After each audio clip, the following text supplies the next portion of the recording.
Salutare, mă numesc Diana și vreau să povestesc una din conștientizările mele pe care le-am avut zilele recente. Posibil îți va schimba și ție viața.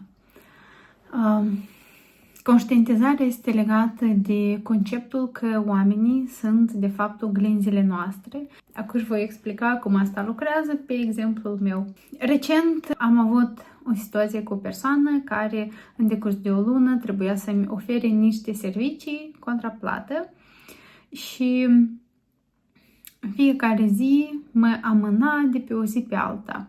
Îmi spunea că astăzi nu a putut și va face mâine, că o să fac seara, că va finisa dimineața, că în weekend nu lucrează și multe altele. Și deci așa mă amâna mereu de la o zi la alta. Și deja când a ajuns ziua deadline-ului, această persoană deja lucra activ și din cauza presiunii de timp era așa o atmosferă mai încinsă și un pic mai conflictuală.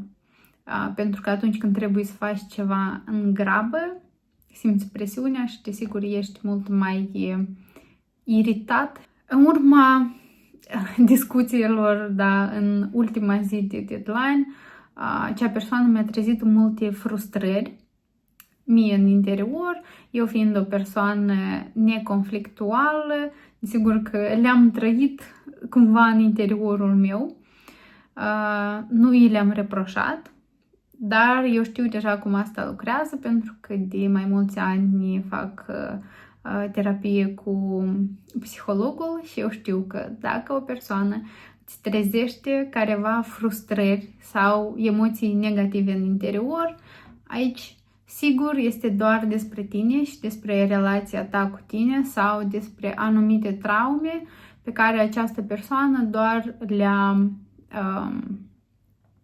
le-a atins și le-a triggeruit. Ceea ce am descoperit la psiholog nu este deloc plăcut, pentru că este mereu despre noi și înțelegi că de fapt oamenii din jur nu au nicio vină pentru ceea ce simțim noi, care era de fapt problema. Și aici vine conceptul că oamenii sunt oglinda noastră, este că eu de fapt față de mine procedez la fel cum această persoană a procedat cu mine în decurs de o lună. Eu singură mie îmi dau promisiuni că o să fac ceva, că mâine o să mă trezesc mai devreme la orele 6, că astăzi o să mă culc mai devreme la orele 10-11, că de mâine încep să trec cursul ăla, că mă apuc să citesc o anumită carte și așa mai departe. Mi tot dat promisiuni că o să fac în fiecare dimineață yoga, meditație, o să citesc cărți, o să fac journaling și în fiecare zi găsesc motive ca să nu le fac, ca să o amân pe mâine și așa în decurs deja de mulți ani. Deci, ce asta înseamnă? Că oamenii doar ne oglindesc atârnarea noastră față de noi înșine sau față de altcineva. Deci, dacă aveți în viață situații sau persoane care vă trezesc anumite frustrări sau emoții negative și credeți că ei sunt de vină și ei trebuie să se schimbe și sunt atât de răi că procedează într-un anumit mod cu voi, am o noutate bună și una rea, că de fapt nu este despre ei, totul este despre noi.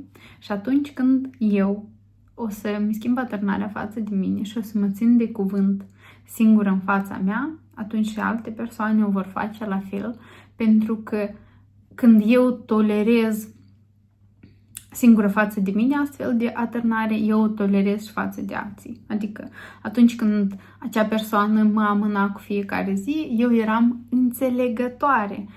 Cum sunt de fapt înțelegătoare și cu mine când mă amân și nu mă țin de promisiunile față de mine. Iar atunci când eu voi începe să fiu mai dură cu mine și cu promisiunile mele față de mine, eu o voi putea face-o și cu alții. Pentru că eu deja voi fi antrenată să fac asta pe propriul exemplu. Sper că v-a plăcut această istorie și lecție și veți lua ceva folositor din ea.